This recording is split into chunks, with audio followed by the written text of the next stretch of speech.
geldiniz. Evet, yepyeni bir ders videosuyla bugün yine karşınızdayım. Peki, Mizgin Hoca bize ne yapacaksın? Sorusunu sormadan önce. Arkadaşlar, Instagram'dan, TikTok'tan, Twitter'dan bizleri takip edebilirsiniz. Abone olup YouTube'dan paylaşımlar yapıyorum topluluk kısmından. Oradan bizlerin duyurusunu görebilirsiniz, okuyabilirsiniz, izleyebilirsiniz arkadaşlar. Evet, bizleri bu platformlardan takip etmeyi unutmuyorsunuz. Ve ben hemen konuma geçiyorum. Bugün ne yapacağız arkadaşlar? Bugün biraz Kürtçe çiçekler üzerinde duracağız arkadaşlar. Evet, çiçeklerimizin Kürtçelerini yazacağız, isimlerini öğreneceğiz. Onlarla ilgili birer ikişer küçük cümleler kullanmaya çalışacağız. Peki sizler de ders için hazır mısınız? Hazırsanız eğer ders moduna geçelim. Çaylarınızı alın, kahvelerinizi alın. Zaten defterleriniz var. Benim bütün videolarımı izliyorsunuz. Bütün videolarımı not ediyorsunuz ve bunu özellikle sizden rica ediyorum. Oynatma listesine göre yazıyorsunuz ve beni bu şekilde takip ediyorsunuz dostlar. Kalemleriniz, defterleriniz, çaylarınız da hazırsa dersimize geçelim arkadaşlar.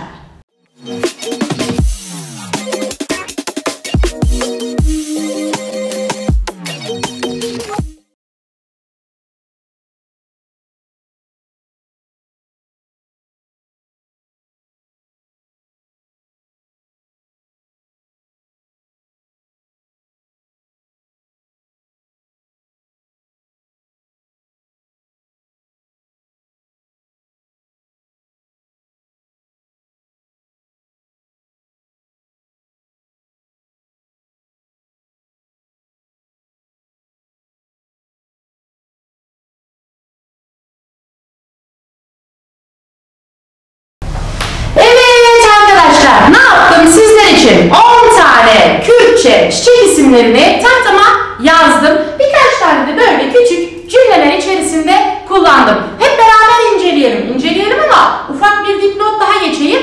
Arkadaşlar 10 tane tek mi çiçeğimiz var? Hayır. Tabii ki de bir sürü çiçeğimiz var. Kürtçe isimleri var. Bunların hepsini sizlerle paylaşacağız. Devamını izleyin. Bir sonraki videoda yine bunların devamı gelecek. Hadi bakalım önce bunları bir öğrenelim. Lale, lilos. Bakınız hepimiz biliyoruz. Şapkalı i olarak, yani şapkalı. Bakınız i olarak okuyoruz biz bunu. Papatya, beybun. Bakınız kardelen, berfin. Menekşe, benevş. Nergis, nergiz. Bakınız arkadaşlar. Nergis Türkçesi, nirgiz Kürtçesi arkadaşlar. Zambak, sosun. Gelincik, gulebuk. Devam ediyoruz. Ayçiçeği, gülberoş. Yonca, ket. Gül, gül. Evet arkadaşlar. Bir de bunları hiç araya Türkçe karıştırmadan okuyalım bakalım arkadaşlar. Lilos, beybum, berfin, benevş. Nirgiz, sosun, gulebuk. Gülberoş, ket, gül. Evet arkadaşlar, 10 tane Kürtçe çiçek ismim. Bir de böyle küçük küçük cümlelerde kullandık, bir inceleyelim. Behna gülü hoşe. Evet arkadaşlar, behm koku. Koku arkadaşlar.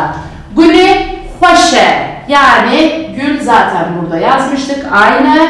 Hoş. Evet, güzeldir demek istedik. Ket, heşine. Arkadaşlar ket neydi? Yoncaydı. Heşin neydi?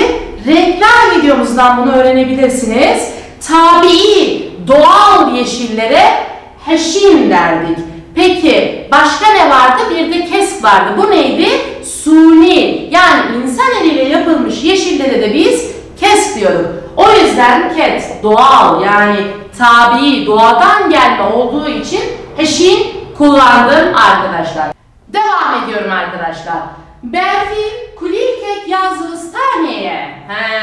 Şimdi mevsimleri anlatmıştım sizlere. Orada zıvıstan geçiyor. Yani kış demektir. Zamanlar videosu videosundan bunları izleyebilirsiniz. Bunu bilen zaten cümleyi az çok anlar. Şimdi bunun kış olduğunu biliyorum. Bunun da az önce bakınız burada bir yerde yazmıştım Berfin. Kardelen olduğunu öğrenmiştim. Evet, bunu da artık biliyorum. Kulilk yani çiçek, bakınız burada kulilkin de çiçek olduğunu artık biliyorum. O zaman neymiş?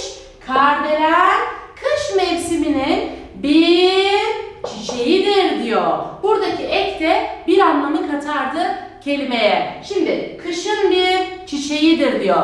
Eğer mevsimini de kullanmak isteseydim demsal diyecektim. Bu yine zamanlar videomuzda var. Demsala zıvıstani diye de cümleyi uzatabilirdim arkadaşlar. Evet, 10 tane Kürtçe çiçek isimlerini sizlerle paylaştım. Sizlere öğrettim. Bunları yazın, cümle içinde kullanın.